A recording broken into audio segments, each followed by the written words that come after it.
Olá, bem-vindo aos cursos online Celper. Meu nome é Eymar Lopes, instrutor do curso de Introdução ao Geoprocessamento com TerraView 5, parte 4, aula 7. Bom, esta é a última aula na parte aí 4 do curso, onde a gente vai ver um pouquinho mais das técnicas de processamento de imagem, especialmente aí o mosaico, que é a união de uma ou mais cenas ou imagens, e a fusão de imagens que pode ser inclusive de diferentes naturezas.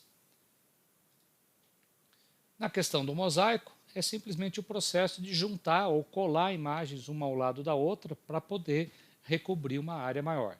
É importante que essas imagens estejam registradas ou corrigidas geograficamente para que não haja lacunas nem falta de imagens na hora de cobrir uma área maior, né? O caso aqui das cenas do Cibers, a gente nota que o limite do Distrito Federal, que é essa linha azul aqui, aparentemente eu iria precisar de uma, duas, três, quatro imagens, né? Só que a gente sabe que essa linha que está aqui em amarela, né, é uma linha média entre uma passagem e a outra do satélite, porque ele passa do Polo Norte para o Polo Sul, né, e quando ele passa na órbita aqui ao lado, existe uma faixa de sobreposição entre as duas cenas, né, e a gente vai ver que exatamente essa faixa de sobreposição fez com que bastasse eu pegar essa cena de cima e a de baixo aqui para cobrir o Distrito Federal. Tá?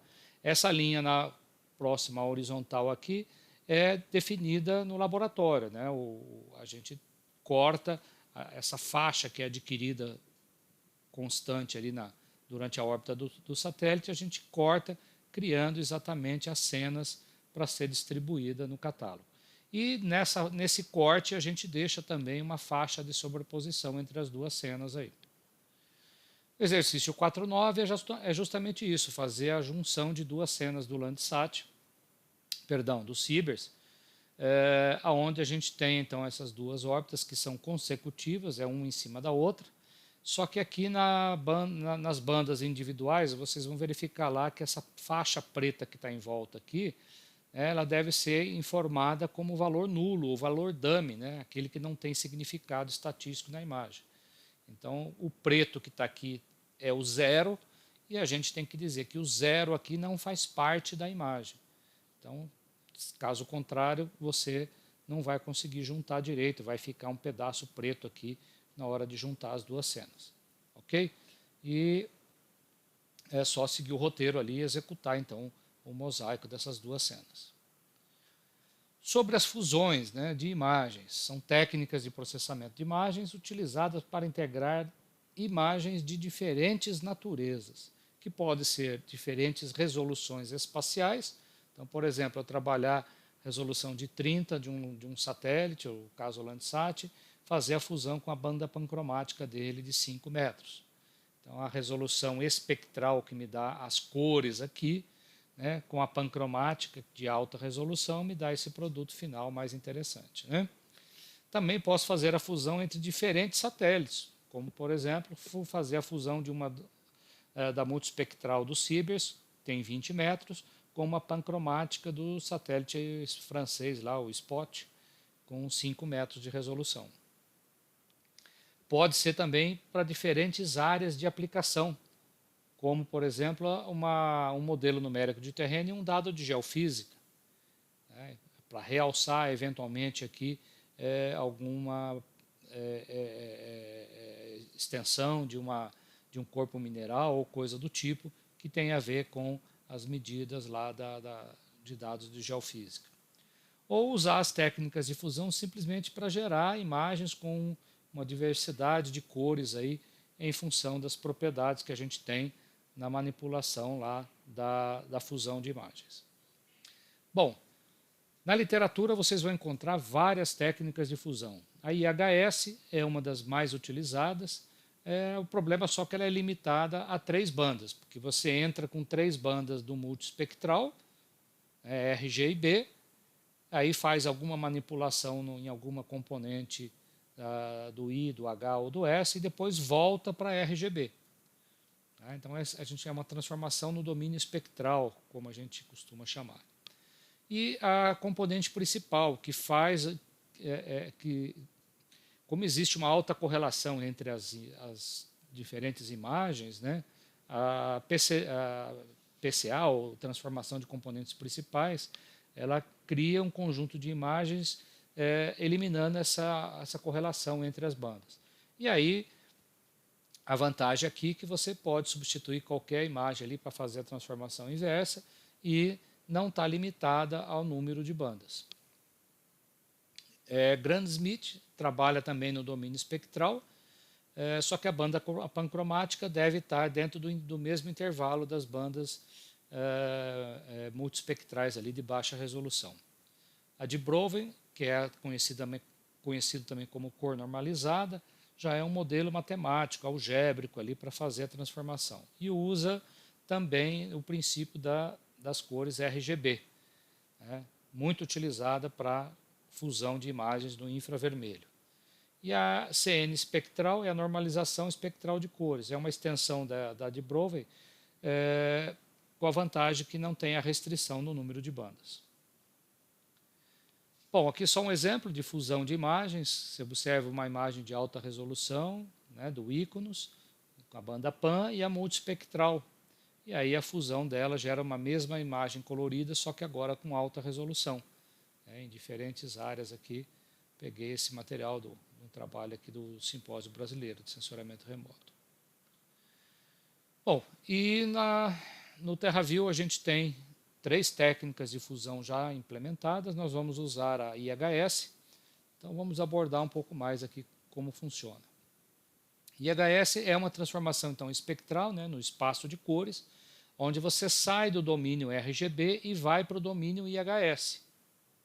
Então, o RGB é o sistema de cores utilizado pelo computador, pelas telas aí de computação que você vai visualizar as imagens, né? Tanto é que lá na hora de fazer a composição no TerraView, você escolhe quem vai no vermelho, quem vai no verde, quem vai no azul e faz a composição RGB. Né? A transformação para o espaço IHS está muito mais próximo do que o cérebro humano vê a respeito das cores. Então, se você vê uma roupa de uma pessoa na rua, você não vai dizer que a roupa daquela senhora tem tanto de azul, tanto de verde, tanto de vermelho. Você vai dizer, olha, ela tem uma matiz avermelhada, ela é uma cor meio pastel ou mais viva e tem é bem clara, tem uma intensidade alta do vermelho, né? Então, a gente está muito mais próximo de interpretar as cores nesse espaço de atributos aqui, que é o IHS. Então, o nosso objetivo na transformação IHS é você fazer algum processamento exatamente sobre essas componentes. E depois faz a transformação inversa para poder visualizar o resultado, porque a tela do teu computador trabalha nas componentes RGB somente. Bom, então o H, que é a matiz, está relacionado ao comprimento de onda, isso é, ao espectro de cores que você tem dos objetos na superfície da Terra. O S é a saturação, quer dizer, quanto mais diluída com a cor branca, isso é, vai dar uma pureza da cor, se é um vermelho mais puro ou se é um vermelho mais pastel. Né? E a intensidade, que é o I, é a medida de energia total envolvida com todos os comprimentos de onda ali. É a sensação de brilho, é quanto mais claro, mais escuro você tem ali a tua cor. E é independente das duas componentes. Né? Bom, em geral, a gente faz a transformação de RGB para IHS. Faz alguma alteração e depois é necessário você voltar de IHS para RGB. Só que antes de fazer essa volta, você pode mexer em algumas dessas componentes aqui, do I, do H ou do S. Muitas vezes a gente mexe no I e no S. Deixa o H, porque é o H que tem todo o espectro de cores dos objetos. Né? Então, aqui, um exemplo da transformação IHS, né, de RGB para IHS, você tem exatamente esses 3 produtos aqui. Esse é o I, aqui é o S, esse é o matiz. Né?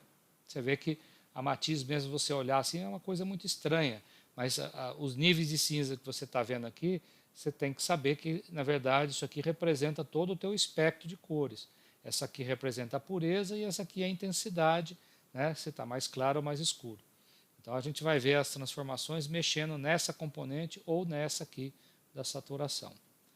Então, um exemplo aqui que eu faço a transformação de uma banda 543 do Landsat para IHS e mexo aqui, acrescento um offset só no S. Então, você vê que ficou aqui mais pura, né? As cores aqui tá meio pastel aqui, o rosa aqui, ele ficou mais pura a cor rosa aqui na hora que fiz a manipulação aqui só no offset. Aqui eu apliquei uma outra transformação, uma gaussiana, né? Fiz um contraste aqui com uma gaussiana sobre a componente S e depois fiz a transformação inversa para RGB. E, como eu disse, pode ser usada para fundir imagens de diferentes satélites, né? Eu tenho a banda 543 do Landsat, faço a transformação IHS e no lugar da componente I eu troco pela banda PAN do spot e volto para RGB para poder visualizar a imagem. E pode ser aqui um outro exemplo, né, de integração com dados de geofísica e de topografia em função de um dado de radar aerotransportado e de espectrometria. Tá? Então, dois produtos completamente diferentes que, ao fazer a fusão, você tem aqui, em função do dado do radar, realce das estruturas geológicas, que é reflexo aqui de vales e crista de morros aqui nessa área, e o dado de espectrometria, que me dá ali a quantidade de elemento radioativo, mostrando então aqui a concentração mineral em função das estruturas geológicas que você tem nessa área aí. E como interessante agora, nós temos o ponto interessante dessa aula é que o Brasil agora tem o Sibers 4A com uma câmera de 2 metros, né, o sensor ali é WPM, e encontrei no Facebook esse trabalho aqui do Robertson, né, onde ele fez a fusão aqui numa área urbana, né, mostrando ali então a qualidade, né, dos produtos de fusão aqui do INPE, do satélite brasileiro distribuído pelo INPE. Né. Aqui também no Facebook do Clóvis encontrei essa cena aqui da Lagoa dos Patos, no Rio Grande do Sul, né, mostrando então a fusão das bandas. E aqui um trabalho do colega do INPE, Laércio, que fez a fusão do Sibers 4A para a cidade de São José dos Campos. Né?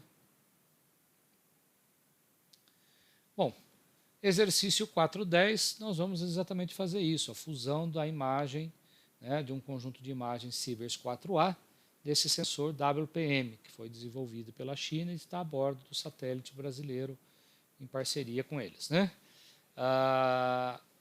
Nós temos então um conjunto de 5 imagens, né, a banda PAN, que é um intervalo de 4.4 a 0.9, e as outras com intervalos menores, que são as multispectrais.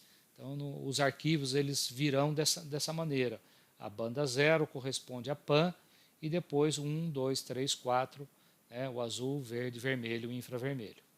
Okay?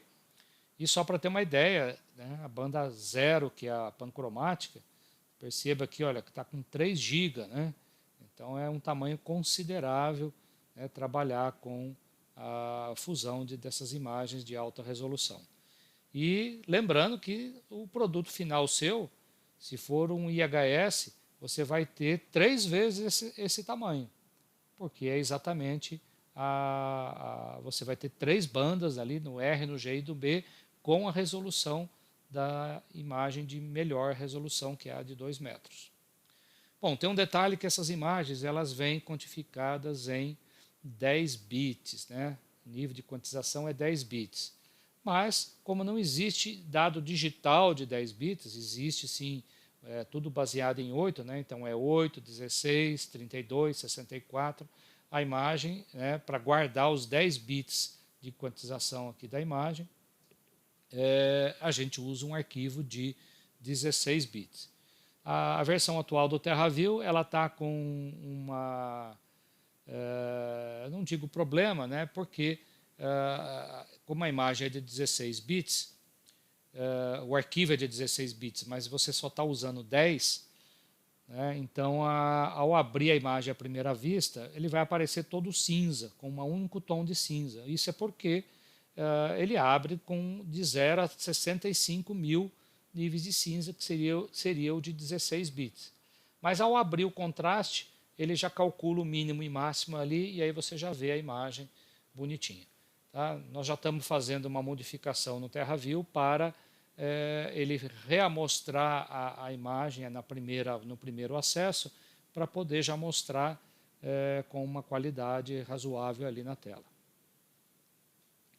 Bom, nesse exercício, então, para não ficar muito pesado, nós vamos executar a fusão somente numa pequena parte aqui da cidade de Niquelândia. Como nós usamos os dados de Niquelândia aí nos exercícios anteriores, nós vamos trabalhar a fusão dentro da área urbana aqui. Tá? Então, lembrando que nós vamos pegar uma imagem da órbita ponto 207.131, do dia 9 de agosto de 2020, o nível de correção é 2, tá? E a imagem já vem no formato GeoTIFF. Então, antes da fusão, nós temos aqui a banda pancromática de 2 metros, eu peguei um zoom aqui na área urbana, e as bandas 3, 2, 1 também de 8 metros, né, da mesma área. Né? E ao executar então a fusão, você vai ver que ali já o TerraView tem, ele vai te pedir qual que são as imagens de melhor resolução, a de pior, e a técnica a ser utilizada. Né? E aí você já tem o produto final, tá aqui com a imagem fusionada, né? Voltando para o RGB, banda 321 de 2 metros, como resultado final aí. Ok? Então era essa a nossa videoaula. Encerramos a parte de sensoriamento remoto e a parte 4 do nosso curso. Muito obrigado, até uma próxima videoaula.